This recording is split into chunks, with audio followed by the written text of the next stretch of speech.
Bismillahirrahmanirrahim. Alhamdulillahi rabbil alamin wa bihi nasta'in ala umuri dunya waddin. Wassalatu wassalamu ala asyrafil anbiya'i wal mursalin wa ala alihi wa sahbihi ajma'in. Subhanaka la ilma lana illa ma 'allamtana innaka antal alimul hakim.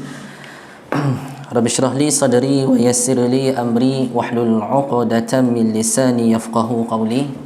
ولا حول ولا قوة إلا بالله العلي العظيم ثم أما بعد.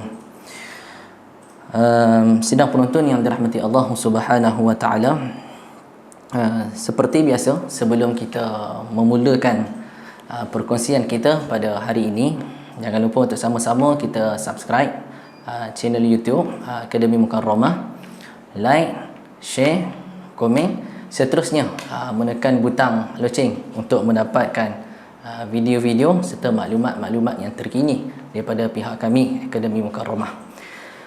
Sidang penonton yang dirahmati Allah Subhanahu wa taala, ini insya-Allah pada hari ini kita akan bersama-sama berkongsi berkenaan dengan dua tajuk yang kita akan bicarakan pada hari ini. Yang pertama, insya-Allah kita akan membicarakan berkait dengan isu mandi bagi orang yang sedang berpuasa. Dan yang kedua, insya-Allah kita akan sentuh juga isu berkaitan dengan hukum bersiwak ataupun hukum bersugi bagi mereka yang berpuasa, tak kisah sama ada di bulan Ramadan ataupun di luar bulan Ramadan. Sidang penonton yang dirahmati Allah Subhanahu wa taala, secara asasnya Islam adalah agama yang menekankan soal kebersihan. Ini dapat kita lihat melalui firman Allah Subhanahu wa taala di dalam surah Al-Baqarah, innallaha yuhibbut tawwabin wa yuhibbul mutatahhirin. Sesungguhnya Allah Subhanahu wa taala menyukai orang yang at-tawwabin, menyukai orang yang bertaubat, wa yuhibbul mutatahhirin, dan juga Allah Subhanahu wa taala menyukai orang yang sentiasa di dalam keadaan bersih. Dan di dalam hadis Nabi sallallahu alaihi wasallam juga kita melihat Nabi SAW juga menekankan, menceritakan di dalam banyak hadis berkenaan dengan soal kebersihan. Antaranya arba'un min sunanil mursalin, 4 perkara yang menjadi sunnah para nabi dan juga rasul.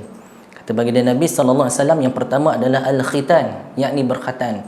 Yang kedua adalah as-siwak, bersugi, bersiwak ataupun bersugi.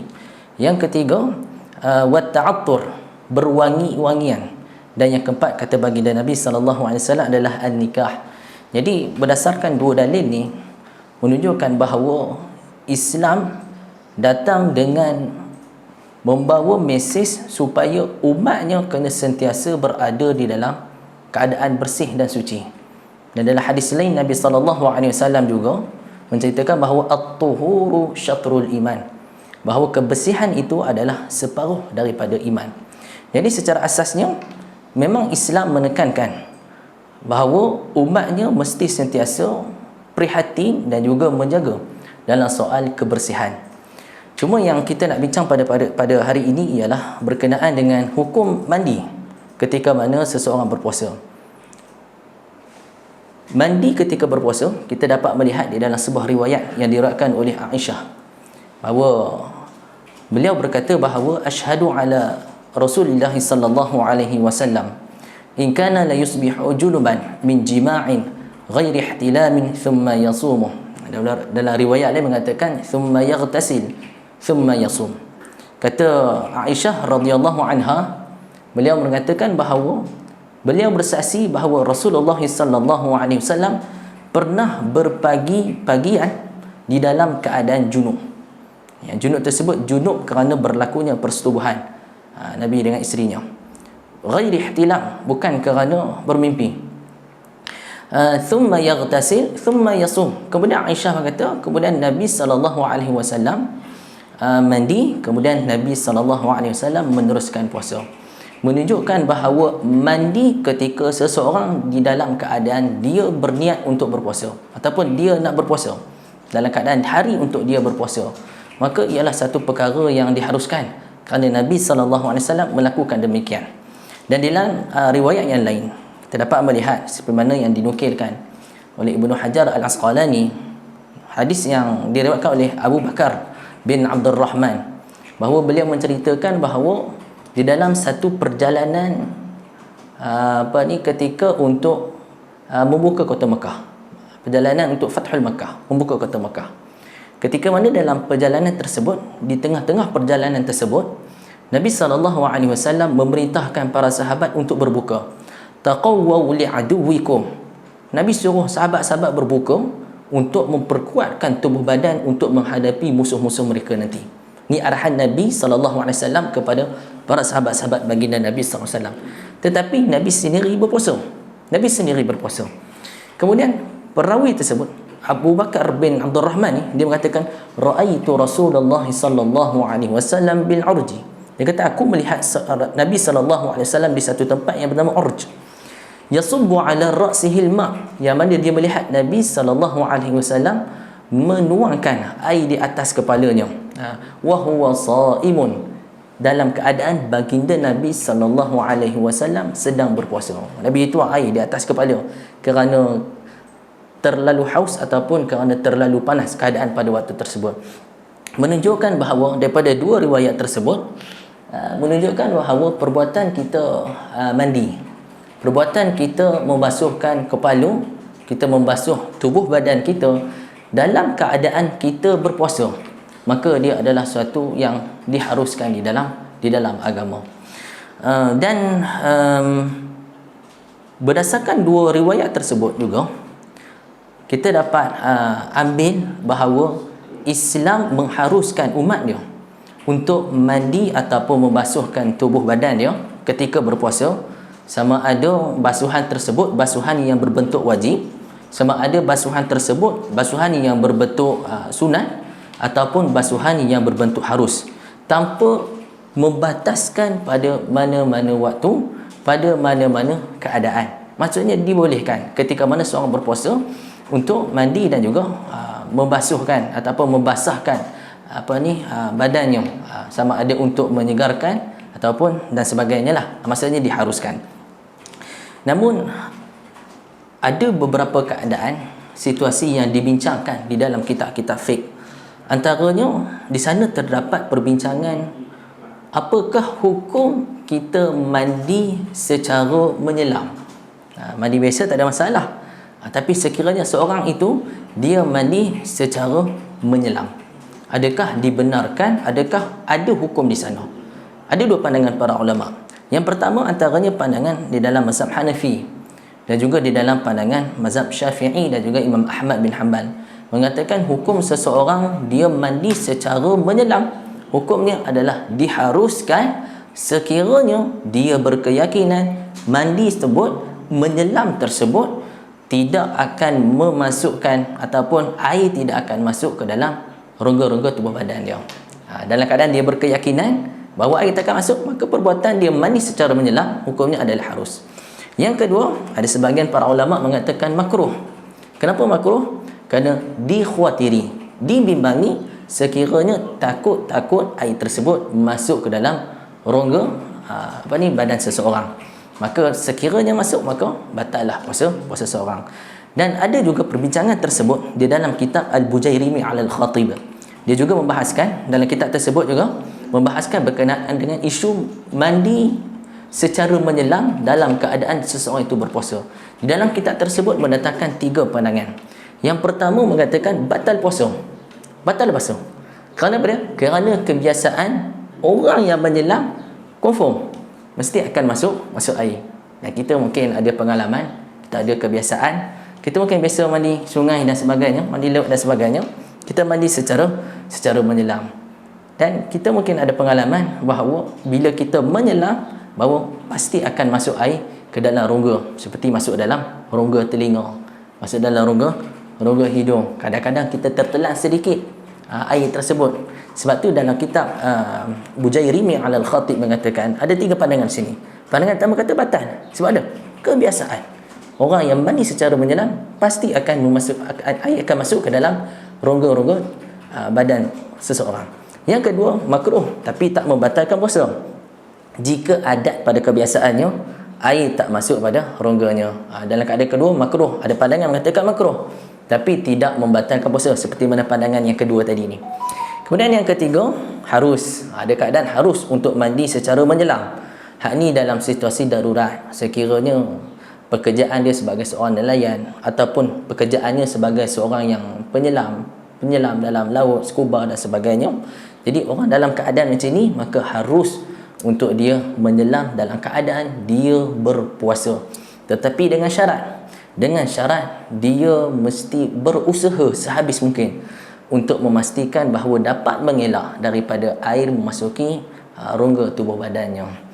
Kerana ini bertepatan dengan kaedah fiqh, idza dhaqal amr ittasa'. Bila sesuatu keadaan tersebut menjadi sempit, maka Islam meluaskannya dengan syarat-syarat yang tertentu. Jadi sidang penonton yang dirahmati Allah Subhanahu wa taala, kesimpulan yang kita boleh ambil dalam isu bab mandi bagi orang yang berpuasa.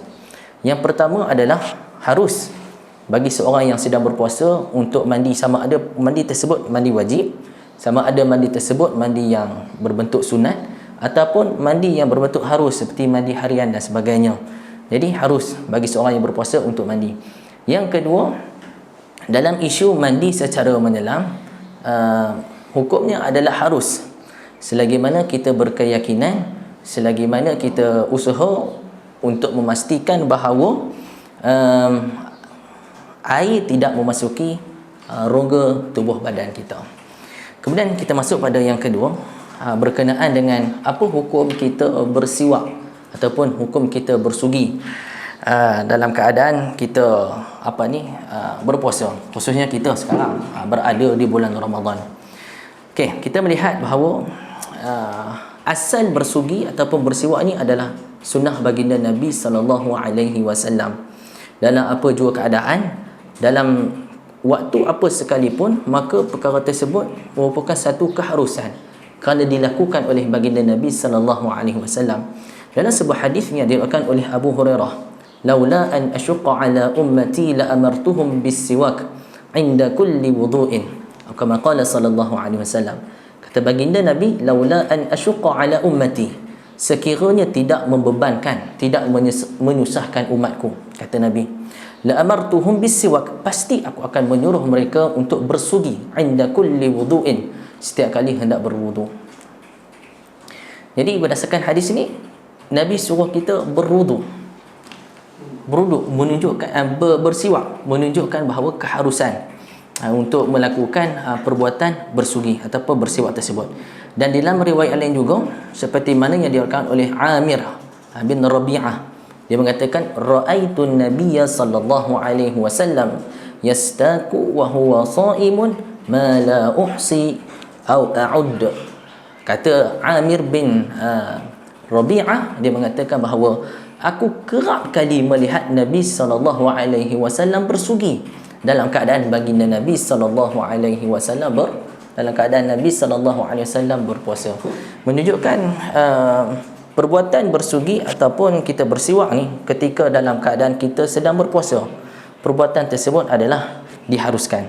Cuma yang kita nak sentuh pada hari ini berkaitan dengan siwak adalah di sana sebenarnya terdapat di dalam kitab-kitab fiqh pandangan-pandangan di dalam mazhab berkenaan dengan hukum bersiwak.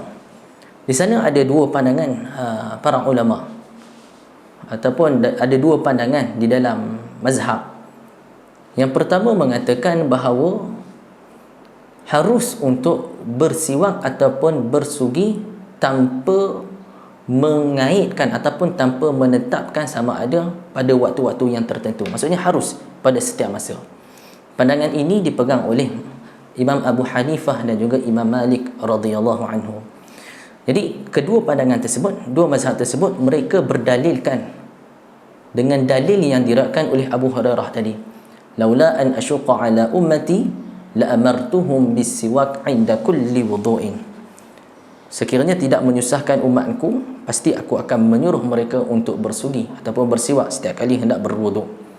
Dan mereka juga berdalilkan keharusan untuk kita bersugi ataupun bersiwak tanpa menetapkan pada waktu-waktu yang tertentu, berdalilkan hadis yang diriwayatkan oleh Aisyah radhiyallahu anha, as-siwaku matharatun, siwak merupakan suatu perkara yang menyucikan lil fami, yang menyucikan mulut, mardatun lirabbi, dan juga suatu benda yang dicintai, disukai oleh Allah Subhanahu wa taala. Jadi di sana ada pandangan yang mengatakan harus tanpa mengikatkan waktu-waktu yang tertentu untuk bersiwak, khususnya bagi mereka-mereka yang sedang berpuasa. Perbahasan kita adalah bersiwak bagi mereka yang berpuasa. Tetapi ada pandangan satu lagi, antaranya pandangan di dalam mazhab Asy-Syafi'i dan juga pandangan di dalam mazhab Imam Ahmad bin Hanbal mengatakan hukum bersugi bagi orang yang sedang berpuasa hukumnya adalah makruh.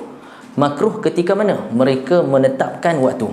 Makruh ketika mana seorang yang bersugi selepas daripada gelincir matahari.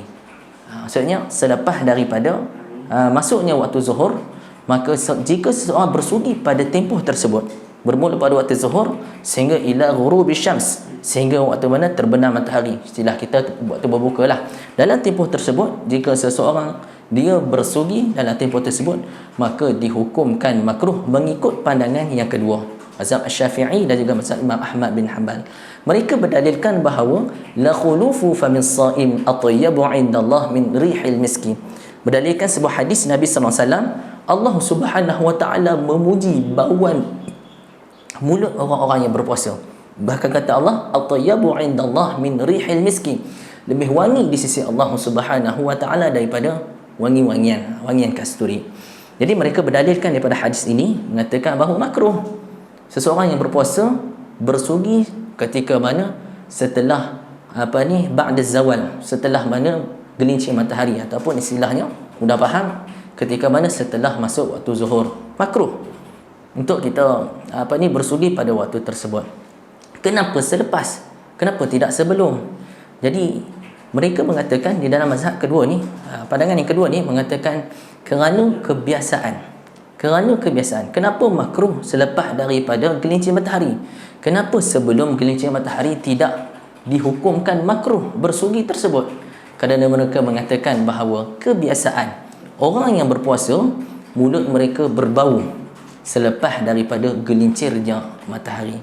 Dan mereka mengatakan bahawa perbuatan hukum bersugi selepas daripada gelincir matahari atau zuhur, maka perbuatan tersebut makruh kerana mengurangkan fadilat berdasarkan hadis yang Nabi SAW sebut bahawa wangian mulut orang berpuasa ni lebih wangi di sisi Allah Subhanahu wa taala. Jadi menurut pandangan yang kedua ini mengatakan makruh tersebut tak kisah pada mana-mana puasa, sama ada puasa wajib dan juga puasa sunat. Okey. Namun pandangan kedua juga, Imam An-Nawawi rahimahullahu taala, tokoh di dalam mazhab Syafi'i, beliau tidak sependapat. Beliau memiliki pandangan yang berbeza dengan mazhab. Beliau mengatakan bahawa harus sahaja untuk seseorang yang berpuasa untuk bersugi ataupun bersiwak tanpa terikat dengan mana-mana waktu. Tak kisah sebelum ataupun selepas, dalam tempoh sepanjang hari berpuasa tersebut, maka harus saja untuk dia bersugi ataupun bersiwak. Jadi istilah penonton yang dirahmati Allah Subhanahu wa taala. Jadi kesimpulan yang kita boleh ambil pada perkongsian kita yang kedua ini berkaitan dengan bersiwak ataupun bersugi bagi mereka-mereka yang berpuasa. Antara kesimpulannya kita boleh ambil yang pertama, harus untuk kita bersugi tanpa kita mengikatkan pada mana-mana waktu, pada mana-mana keadaan dan juga tempat. Harus bagi seorang yang berpuasa untuk dia bersugi. Yang kedua, walaupun keharusan untuk bersugi, namun janganlah sampai melampau-lampau dalam bersugi tersebut sehingga basah sugi, dia hisap sugi tersebut, sehingga menyebabkan kalau dia telan air campuran dengan sugi tersebut, dia telan pula boleh membawa batal. Maka berhati-hati, jangan berlebih-lebihan. Jadi sekadar itu saja perkongsian kita pada hari ini. Mudah-mudahan memberi manfaat perkongsian kita, dan mudah-mudahan Allah Subhanahu wa taala memberkati pertemuan kita pada pagi ini. Insya-Allah ada kesempatan, rezeki dan peluang kita berjumpa pada pertemuan yang akan datang. Sekadar itu saja. Wallahu subhanahu wa ta'ala alam. Aqulu qawli hadza wa astaghfirullahal azim li wa lakum. lisairil muslimin wal muslimat. Assalamualaikum warahmatullahi wabarakatuh.